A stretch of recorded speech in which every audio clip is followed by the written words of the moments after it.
Saya Sukawala, absen 33. Saya Trisakani Dewi Satriana, absen 34. Saya Rimba Dianti, absen 29.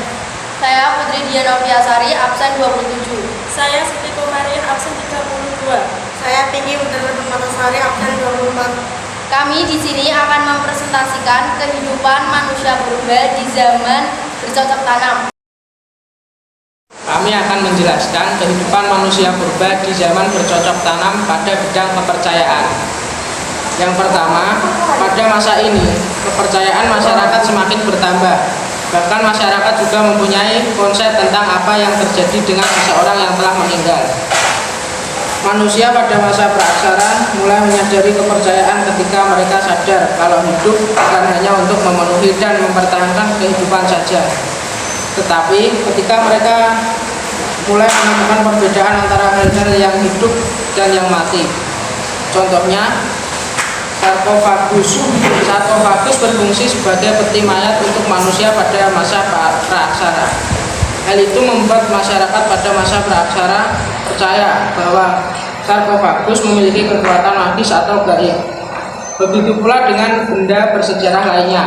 Mereka memiliki nilai yang sangat berpengaruh pada masanya. Yang kedua, inti kepercayaan, yaitu penghormatan dan pemujaan kepada roh nenek moyang sebagai suatu kepercayaan yang berkembang di seluruh dunia. Pada masa ini, mereka mulai percaya kalau ada kehidupan baru setelah kematian. Oleh karena itu, masyarakat mengadakan upacara-upacara pemujaan untuk menyenangkan hati roh nenek moyang yang telah meninggal. Pemujaan roh nenek moyang melalui upacara penguburan, terutama jika mereka yang dianggap sebagai orang yang terkemuka oleh masyarakat. Menurut kepercayaan mereka, orang yang telah meninggal lalu semasa hidupnya berjasa bagi masyarakat dan memiliki tempat khusus di akhirat. Biasanya keluarga dan kerabat terdekat akan mengadakan pesta dan mendirikan bata-bata besar. Bata-bata tersebut dihiasi dengan ukiran atau lukisan yang melambangkan kehidupan roh semasa hidup. Yang ketiga, di Indonesia kepercayaan dan pemujaan terhadap roh nenek moyang terlihat melalui peninggalan berupa tepung batu atau bangunan megalitikum yang letaknya di puncak bukit atau lereng gunung atau tempat yang lebih tinggi dari daratan sekitarnya. Di Indonesia, peninggalan zaman megalitikum dapat dijumpai di berbagai daerah, dari ujung Sumatera hingga timur. Situs megalitikum di beberapa wilayah di Indonesia biasanya menunjukkan ciri khas tersendiri. Contohnya menhir. Di Indonesia, menhir ditemukan di daerah Sumatera Selatan dan Kalimantan. Benda ini berbentuk menyerupai tiang atau tugu yang bahannya terbuat dari batu. Pembangunannya dimaksud sebagai lambang peringatan kepada roh atau nenek moyang. Bukan hanya itu, benda ini digunakan untuk mengikat binatang persembahan pada nenek moyang. Lalu juga dijadikan sebagai sarana tempat ibadah ketika masyarakat zaman megalitikum ingin memuja roh dahulunya. Yang keempat, masyarakat pada zaman ini diwujudkan dalam berbagai upacara tradisi megalitikum atau upacara keagamaan, persembahan pada dewa atau upacara penguburan mayat yang dibekali dengan benda pribadi di kuburnya. Salah satu bentuk tradisi keberadaan roh adalah munculnya tradisi penguburan. Penguburan pada dasarnya adalah perawatan jenazah yang dibekali dengan benda-benda tertentu. Dengan adanya bekal kubur diharapkan roh dapat menempati dunia barunya seperti ketika hidup di dunia. Biasanya benda-benda ini berupa benda-benda yang biasa digunakan di dunia untuk menunjang hidupnya. Nekara kubur merupakan bentuk penguburan dari masa logam. Penguburan nekara sebagai tempat kubur menandakan bahwa yang berkubur adalah anggota masyarakat yang memiliki strata sosial yang tinggi atau orang terpandang. Selain sebagai tempat kubur, nekara juga berfungsi untuk upacara keagamaan. Yang kelima, terdapat kepala suku yang memiliki kekuasaan dan tanggung jawab penuh terhadap kelompok sukunya. Peran kepala suku adalah mengatur masyarakat ada istiadat di mana masalah-masalah apa yang terjadi, maka dia akan diselesaikan oleh sebab itu masyarakat semua mendengar apa yang dilakukan oleh kepala suku. Keenam, wujud kepercayaan pada masa ini tampak dengan telah menghasilkan bangunan megalit seperti Dolmen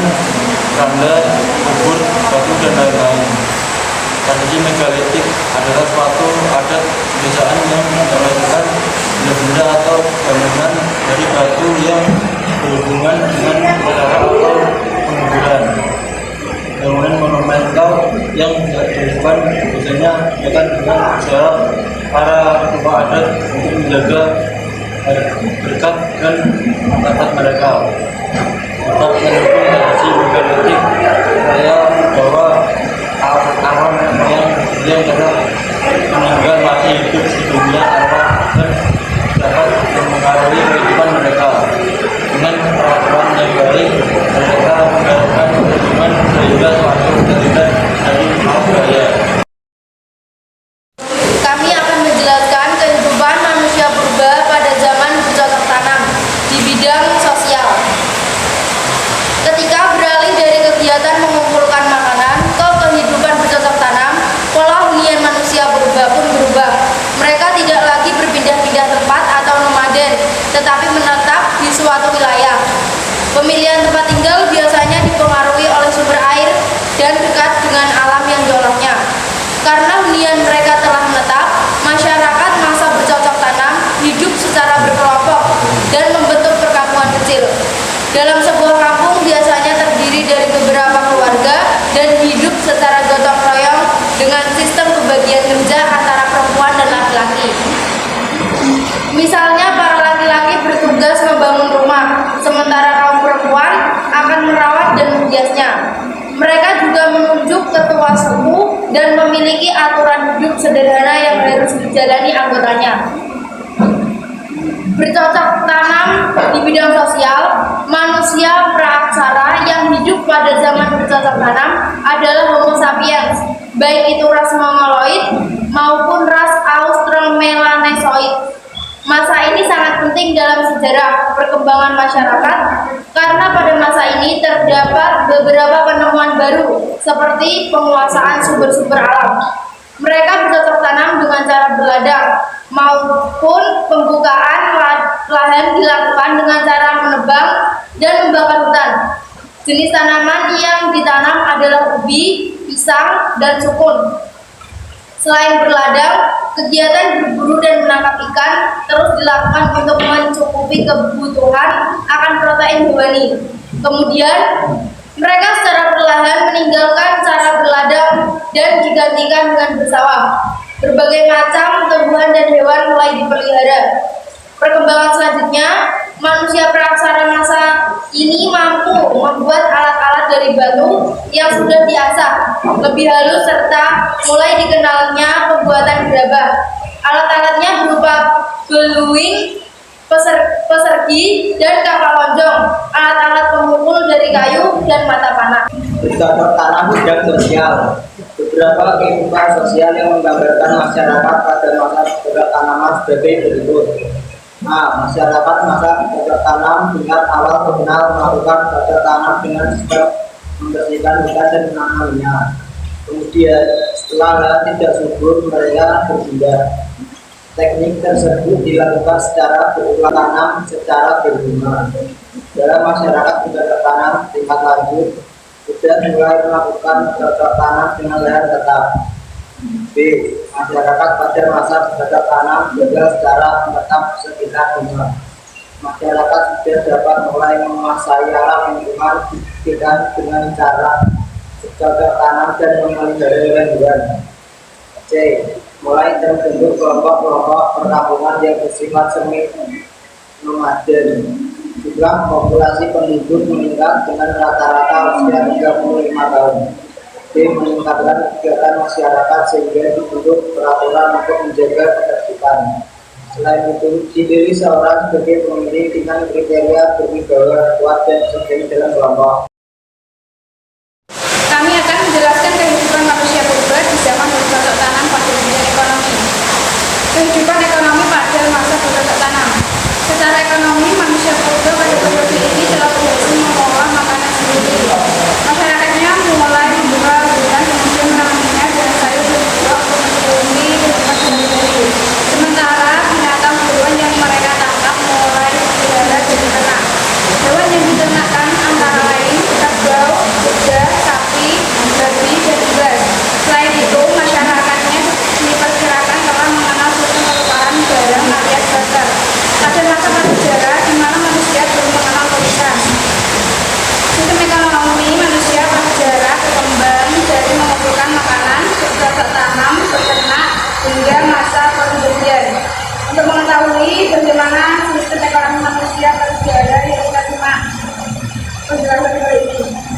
Masa nomaden. Masa nomaden adalah masa di mana manusia berburu dan mengumpulkan makanan dari alam.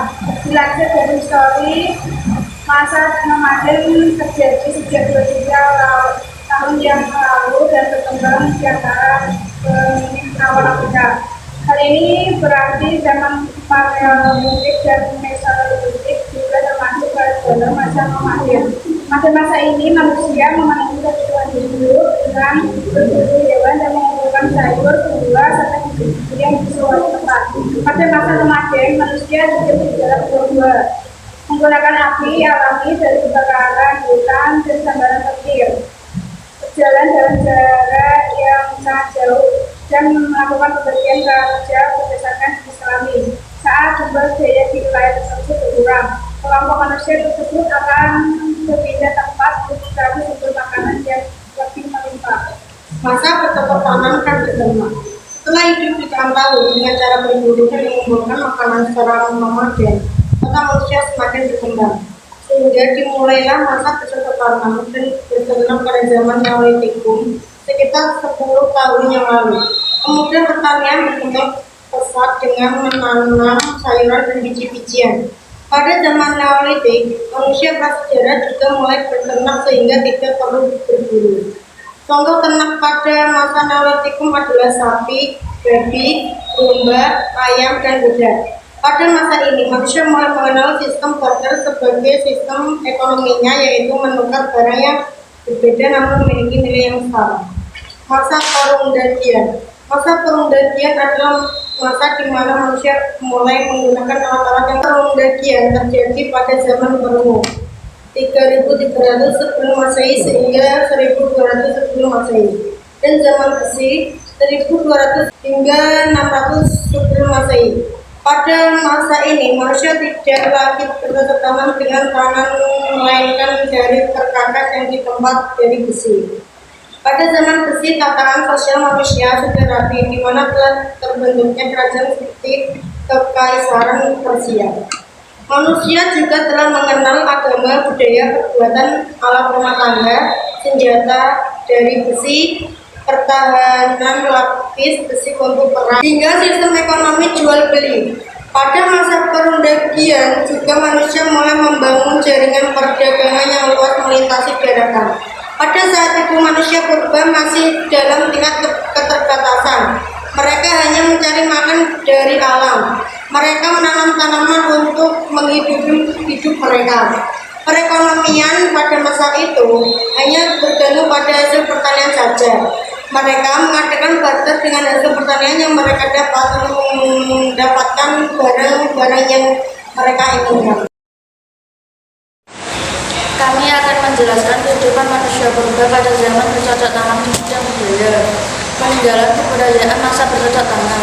Masa bercocok tanam adalah masa di mana manusia purba mulai bisa menanam tanamannya sendiri setelah masa berburu. Masa ini mulai diterapkan sistem barter, mulai berinteraksi sosial atau bekerja sama, dan kepercayaannya adalah kepada roh-roh. Perkembangan kebudayaan pada masa bercocok tanam makin bertambah besar. Hal ini dikarenakan manusia mulai dapat mengembangkan dirinya untuk menciptakan kebudayaan yang lebih baik. Peninggalan-peninggalan kebudayaan manusia pada masa bercocok tanam makin banyak dan beragam, baik yang terbuat dari tanah liat, batu maupun logam. Ciri-ciri masa bercocok tanam. Alat-alat batu yang digunakan umumnya sudah diumpan hingga halus. Alat batu yang digunakan berupa kapak persegi, kapak lonjong, alat-alat obsidian, dan mata panah. B. Masyarakat mulai menunjukkan tanda-tanda menetap di suatu tempat. C. Telah membentuk desa-desa kecil semacam pendukuhan. D. Kegiatan bercocok tanam telah menghasilkan sukun, pisang, durian, manggis, rambutan, buku, salak, dan sebagainya. E. Masyarakat mulai mengenal sistem barter atau tukar-menukar barang dengan barang. F. Perahu bercacik dan rakit banyak digunakan sebagai sarana lalu lintas air. G. Alat komunikasi berupa bahan dianggap sangat penting. Tumbuh kepercayaan animisme atau pemujaan terhadap roh nenek moyang dan dinamisme atau kepercayaan terhadap benda-benda yang mempunyai kekuatan gaib. Alat yang dihasilkan manusia purba pada masa bercocok tanam, contohnya beling persegi, ciri-cirinya peralatan batu yang paling menonjol dari masa bercocok tanam. Bentuknya mirip cangkul namun tidak sebesar dan selebar cangkul zaman sekarang. Digunakan untuk mengolah kayu, misalnya untuk membuat rumah dan perahu. Beliung persegi ditemukan hampir di seluruh wilayah kepulauan Indonesia, yaitu Sumatera, Kalimantan, Jawa, Sulawesi, dan Nusa Tenggara. Adapun penemuannya di luar wilayah Indonesia, yaitu di Semenanjung Melayu dan Asia Tenggara. Beliung persegi terbuat dari batu api. Lalu kapal lonjong terbuat dari batu kali yang warnanya kehitaman. Kapal lonjong juga dapat dibuat dari jenis batu nefrit yang berwarna jatuh yang diperoleh dari segumpal batu yang diserpik atau dari kar yang sudah sesuai bentuknya. Setelah penemuan batu itu diratakan, selanjutnya diasah sampai halus. Manfaat kapal lonjong: 1. Kapal lonjong kecil sebagai benda wasiat. 2. Kapal lonjong besar sebagai cangkul untuk menggarap ladang atau sawah dan sebagai kapak biasa. 3. Kapak-kapak lonjong untuk keperluan upacara saja. Lalu mata panah merupakan salah satu perlengkapan berburu maupun menangkap ikan. Mata panah untuk menangkap ikan dibuat bergerigi seperti mata gergaji dan umumnya dibuat dari tulang. Sisi-sisi mata panah dari zaman kehidupan bercocok tanam berhasil ditemukan di dalam gua-gua yang ada di pinggir sungai. Kemungkinan juga ada mata panah yang dibuat dari kayu seperti yang masih digunakan oleh penduduk asli Papua. Daerah yang banyak ditemukan mata panah ini adalah Jawa Timur dan Sulawesi Selatan. Lalu gerabah. Pada tingkat kehidupan bercocok tanam di persawahan atau masa bercocok tanam tingkat lanjut, pembelajaran gerabah mengalami kemajuan dan ragamnya pun bertambah banyak. Gerabah terbuat dari tanah liat yang dibakar.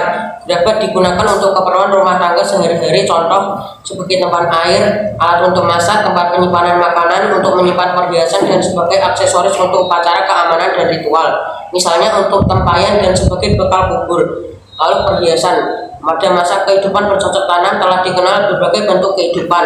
Bahan-bahan yang biasa digunakan untuk membuat perhiasan seperti tanah liat, batu kalsedon, batu agar, batu yaspur yang berwarna kuning, putih, coklat, merah, serta kulit kerang.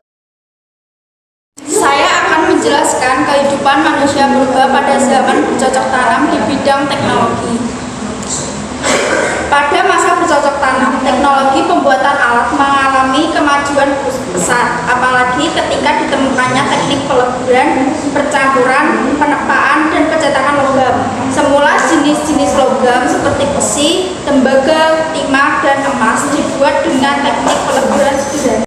Kemudian dengan teknik percampuran menghasilkan perunggu yang lebih kuat. Pembuatan alat-alat dari logam semula menggunakan cara ditempa dan dipanaskan, kemudian menggunakan teknik stampuk dan cetakan lilin. Teknik stampuk dengan menggunakan model cetakan dari tanah liat, sedangkan cetakan lilin modelnya dibuat dari lilin, kemudian dibungkus dengan tanah liat. Setelah dipanaskan, lilin akan mencair, keluar, dan terbentuk rongga. Pembuatan alat dan benda-benda pusaka serta gelang dari bahan besi agaknya terbatas pada daerah-daerah tertentu Pulau Jawa. Jenis-jenis benda besi itu berupa mata kapak, mata pisau, mata sabit, mata alat, penyiang rumput, mata pedang, mata tombak, dan gelang besi. Pada masa bercocok tanam dan tinggal menetap, misalnya sudah menguasai pengetahuan dan teknologi yang berkaitan dengan usaha pertanian mereka. Teknologi pengairan sederhana pada waktu itu kemungkinan sudah dikuasai. Begitu juga pengetahuan mengenai iklim dengan memahami tanda-tanda alam untuk mengetahui kapan musim hujan dan kapan musim kemarau. Pengetahuan musim ini sangat penting bagi usaha bercocok tanam mereka.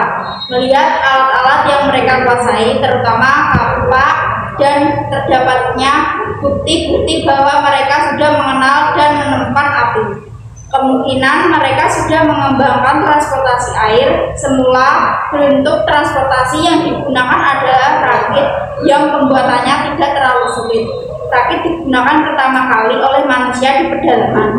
Selain bahan-bahannya berupa bambu, banyak tersedia rakit sangat praktis untuk transportasi sungai. Sedangkan teknologi pembuatan perahu muncul kemudian ketika manusia dapat menguasai api dan mengembangkan kapal batu bertangkai. Dalam membuat perahu dilakukan secara bersama-sama, yaitu dengan cara pohon yang sudah ditebang dibakar sedikit lalu lubang cekung dengan menggerakkan kapak, kemudian dibakar lagi lalu dilubangi lagi. Demikian berulang-ulang sampai terbentuk lubang besar di tengah-tengah kayu. Ketika manusia sudah mengembangkan usaha bercocok tanam dan tinggal menetap, tuntutan terhadap alat penunjang kehidupannya juga mengalami perkembangan.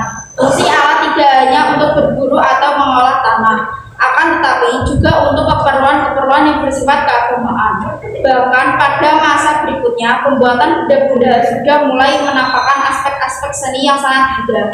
Masa bercocok tanam ini ditandai dengan berkembangnya kemahiran mengasah alat-alat batu dan pembuatan gerabah. Alat yang diasah adalah kapak batu dan beliung, serta mata panah dan mata tombak. Alat-alat batu yang berupa beliung persegi merupakan alat yang paling umum digunakan pada masa itu. Hal itu terlihat dari temuan-temuan alat batu yang tersebar di beberapa tempat, terutama di kawasan bagian barat Indonesia. Bentuk beliung kebanyakan panjang dan seluruh permukaannya biasa halus, kecuali di bagian pangkal untuk tempat mengikat tangkainya. Cara membuat bagian yang tajam dengan mengasah bagian samping untuk memperoleh tajaman miring seperti tajaman balat sekarang ini.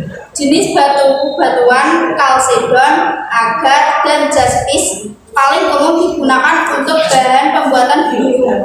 Di beberapa daerah terdapat variasi dari alat beliung ini, seperti beliung yang dibuat dari bahan khusus, batu setengah permata, beliung bau, beliung tangga, beliung atap, beliung biola, dan beliung penara. Adanya variasi-variasi itu selain menunjukkan perbedaan bentuk dan cara penggarapannya, juga masing-masing alat itu mempunyai fungsi yang berbeda. Persebaran beliung dan beberapa variasinya terdapat di daerah Bengkulu, Palembang, Lampung, Banten, Bogor, Cibadak, Bandung, Tasikmalaya, Cirebon, Pekalongan, Banyumas, Semarang, Kedu, Yogyakarta, Wonogiri, Kuno, Surabaya, Madura, Malang, Besuki, dan daerah lainnya adalah Kalimantan, Sulawesi, Bali, Solor, Adunara, Ternate, Maluku, Sangihe, dan Talaut. Beberapa tempat seperti Tasikmalaya, Bogor, Gunung, dan Palembang diperkirakan sebagai pusat pembuatan dan perbaikan beliung persegi. Pada masa yang hampir bersamaan di wilayah Indonesia Timur seperti Sulawesi, Maluku, Flores, dan Irian berkembang pembuatan alat batu berupa kapal lonjong. Bentuk kapal lonjong ini sesuai dengan namanya berbentuk lonjong, tetapi pada bagian tajamnya agak runcing dan melebar. Bedanya, kapal lonjong dengan jenis kapal batu lainnya adalah pada tajaman. Tajaman kapal lonjong simetris atau dua sisi, dan bahan yang digunakan untuk membuat kapal lonjong kebanyakan dari batu kali berwarna kehitam-hitaman. Beberapa alat ini seluruh permukaannya biasa halus. Selain alat-alat seperti terutama anak panah, juga bahan-bahan dari tulang mengalami perkembangan. Bahan-bahan dari tulang berupa lancipan melengkapi alat-alat batu dalam upaya manusia untuk memenuhi kebutuhan hidupnya. Fungsi alat pada masa bercocok tanam tidak saja untuk membantu manusia untuk memenuhi kebutuhan hidupnya berupa makanan, tetapi juga berfungsi untuk memenuhi kebutuhan-kebutuhan rohani. Fungsi itu misalnya untuk perhiasan atau pelengkap upacara. Sekian yang dapat kami sampaikan. Wassalamualaikum warahmatullahi wabarakatuh.